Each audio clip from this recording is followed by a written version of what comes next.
Hello, designers and interior design enthusiasts. So, if you are in a dilemma on how you could scale up and grow in your career as an architect or an interior designer, and have been considering different options within the industry, so then let me tell you what I did.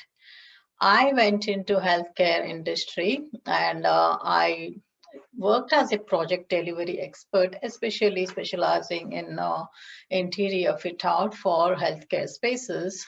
And I'm so lucky that I did that because it helped me scale up from 1x to 2.5 or 3x. So that was my growth. It was like 3 to 4 times from what I was before I entered the healthcare interior design or fit out industry. And I'm here to tell you why consider healthcare interiors. And what I would be talking about more on this page or my channel, and why should you look at it and what would you get out of it. So this is what I'll be talking in today's video. I am Noor. I'm a healthcare industry expert, especially in project delivery and interior fit out part of it. And I've been into health planning, health facility, interior designs, and all of these nitty gritties to do with healthcare industry. And what I found here is when I was working on Burj Khalifa project as a project management professional, but also into the technical side of it, especially the interior fit out part, I thought, why doing this high-end interior design on the world's tallest building? I learned, digested, and gave it all, and I know it all, everything about interior design because I worked on different areas which had different styles of interior design, and then I understood quickly within a short period, like 5 years I was on the project, and that was more than enough to understand the in and out of interior design. I thought, okay, I have learned everything about this. Then I got into healthcare interior design and fit out.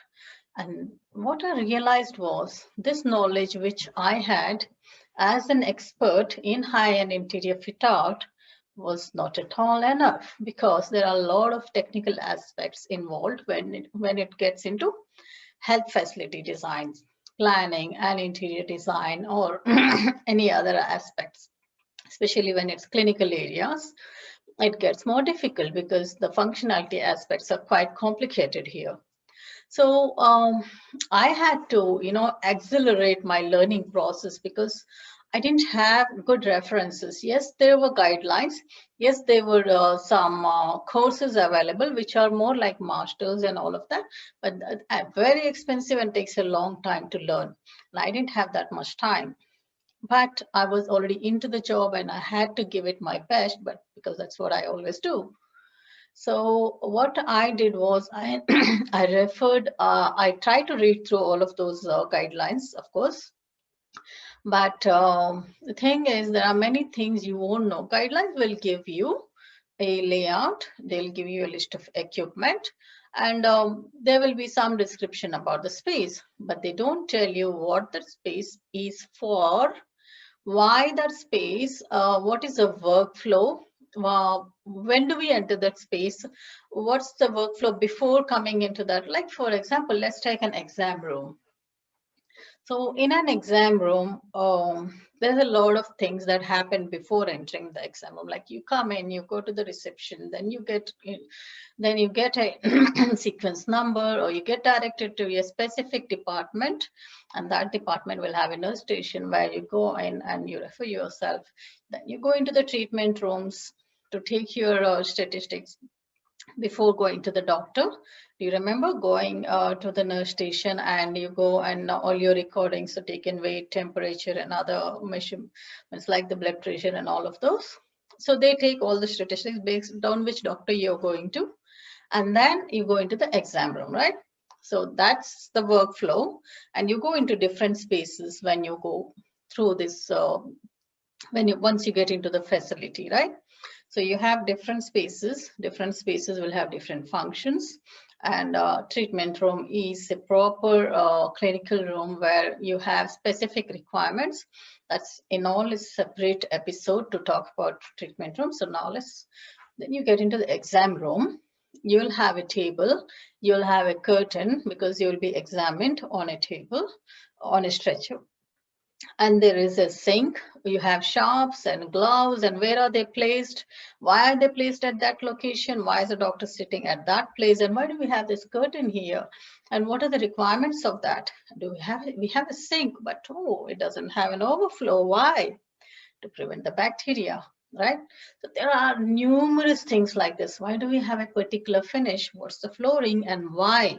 The why aspect of it, these things are not explained anywhere. I learned this in my past 10 years, in and out, by reading and watching videos, by walking, doing the site walks, by learning with the doctors. When we go into spaces, the doctors come and see that their requirements are met or not.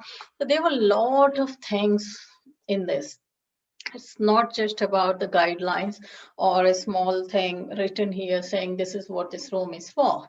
So what I thought was, I had to go through different forums and to different sites and different places, and to my seniors and everywhere else, because I cannot work without understanding what the space is for. What am I doing here? What's my contribution? Why am I doing this? Why is this thing here? So that understanding part is very important. So what I'm trying to do here is just give you a summary, like if you of different spaces, which is not available in the guidelines. I will go through the guidelines and I will go briefly through the planning process of that room, and I will focus more on the interiors, and I'll tell you the why part of it and the what part of it. Why do we do this particular thing this way, which is coming out of the wealth of knowledge that I gained in my past 10 years. And I hope this information will be of use to you, and I hope you won't have to spend as much time as I spent learning. And I'm sure that by watching these videos, you will understand the space and you will be able to make informed decisions when you get an opportunity to get into the health facility interior design jobs or a business or anything that you want to pursue in this highly sought after and well paid industry. So see you soon with more information. Watch out in my channel. I'll be giving you information about different health facility spaces and the why and what of it. And we'll learn a lot through this. See you guys. Thank you. Bye.